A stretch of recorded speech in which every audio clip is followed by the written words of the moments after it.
What does it mean to be a global African in the 21st century? Welcome to the Sankofa Pan-African series.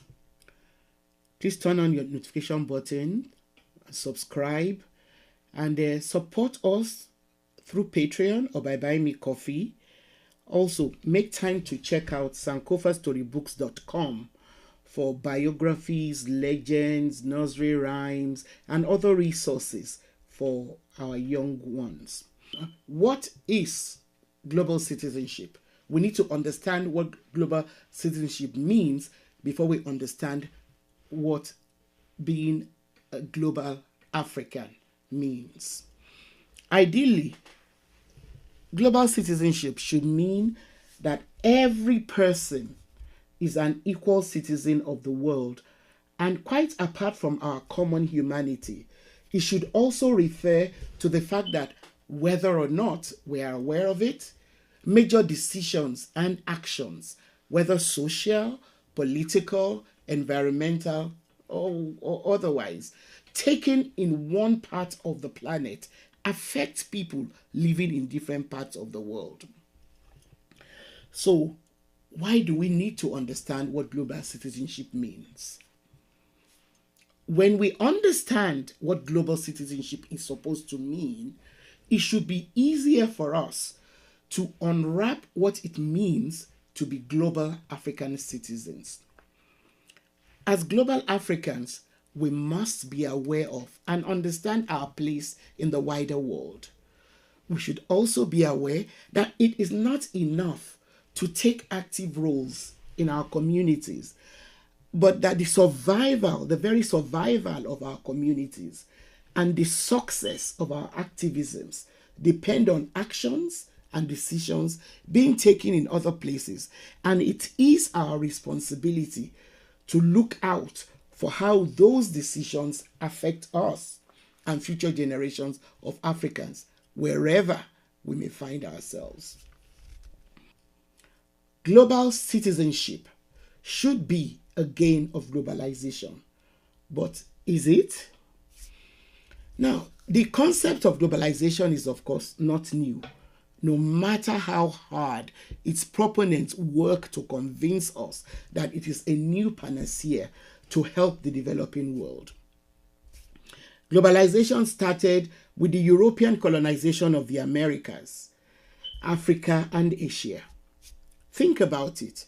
When modern colonization began by mercenaries like Columbus and others who we have been led to believe were explorers, who were financed by their monarchs to go and look for resources to save their impoverished kingdoms in Europe. What were they doing? Replace human cargo with natural resources today, and the connection is quite clear.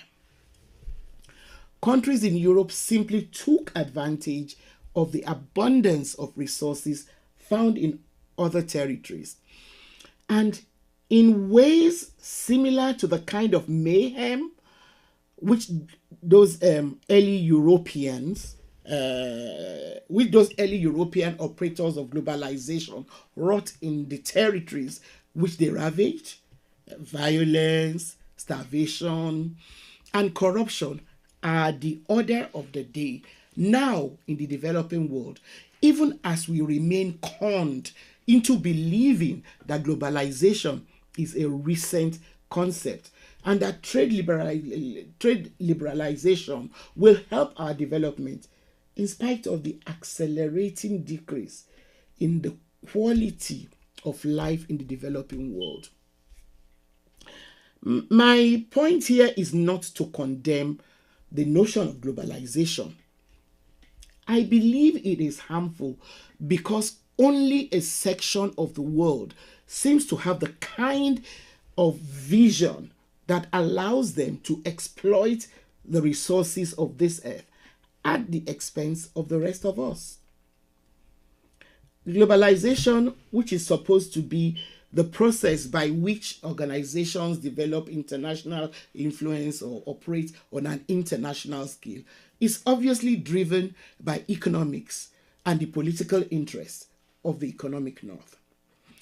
While globalization is supposed to open up the flow of products, capital, people, and information, it has so far been a one-way traffic, in the sense that while it has more readily opened up avenues to more wealth and the advantages of global citizenship for people from the economic north, the same access has been increasingly denied people from the economic south.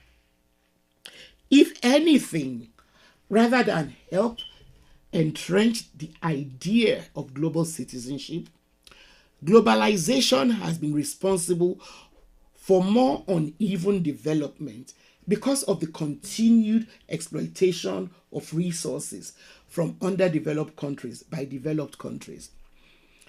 It has undermined the ability of citizens from the economic south to aspire to any form of equal global citizenship. Those of us from developing countries in Africa, the Caribbean, and other places are fully aware that we cannot just wake up and decide that we want to exercise our rights as global citizens by going on holiday or going to visit family in almost any country in the economic north without the hassles that attend getting entry to those places. I'm not even talking about economic migration here.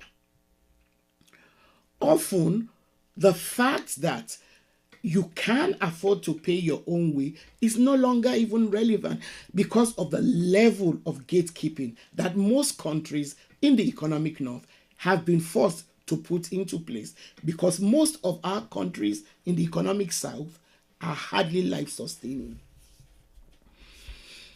A situation which has continued to be exacerbated by the widening of the economic gap caused by the global economic infrastructure that has been skewed to favor rich countries at the expense of the developing ones. So, is it therefore any wonder that most young people in the economic south, faced with an abysmal future, are bent on migrating to greener pastures? Nigerians have a colorful way of describing this wave of forced economic migration. Really, can we blame anyone for wanting to japa? Literally translated, to japa means to migrate by any means necessary. The ability to migrate, that is, move from one place to another for better economic opportunities, is as old as human beings have been on this earth. And in an ideal world, it should be one of the gains of globalization. Global citizens should have the opportunity to move around the globe, of which we're all supposed to be free and equal citizens.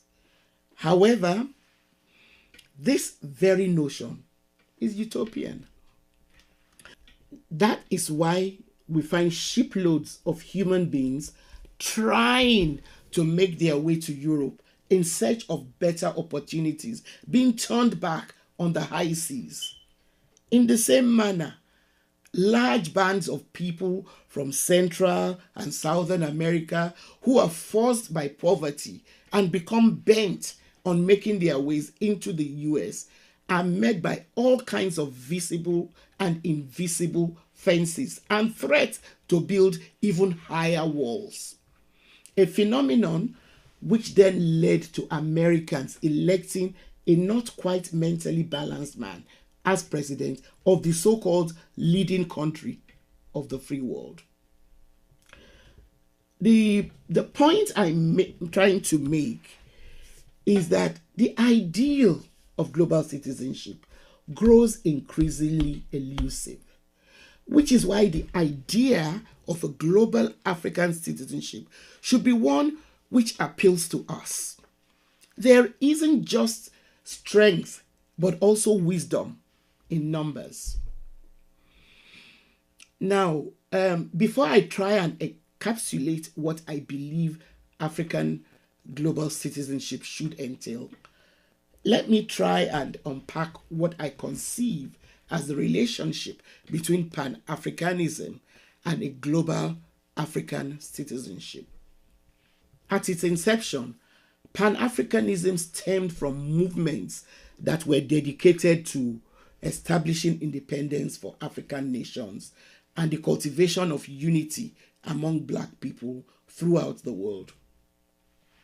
Behind its evolution was the idea that people of African descent have common interests and should be unified. Historically, Pan-Africanism has often taken the shape of political and cultural movements for independence of countries. Now, I like to situate global African citizenship as a natural offshoot of Pan-Africanism, in the sense that now that our countries are independent, at least on paper, global African citizenship should propel us as citizens of whatever country or countries we find ourselves on this earth, committed to advancing the notion of equality within and beyond our national borders. I say countries because some of us are citizens of more than one country. Global African citizenship should make us continue to engage our local challenges while situating them within global contexts.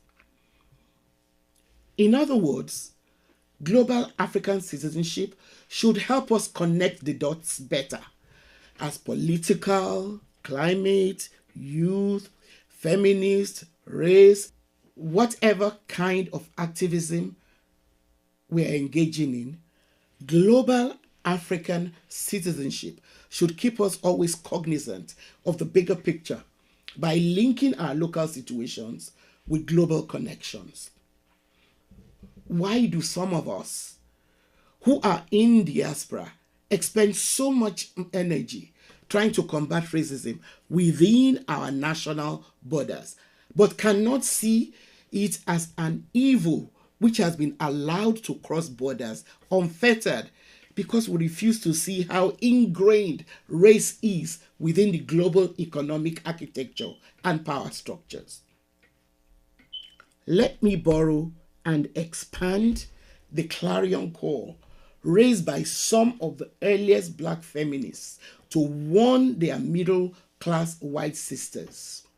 Until all people of African descent are free of oppression and seen to be equal to all other people, none of us will be free.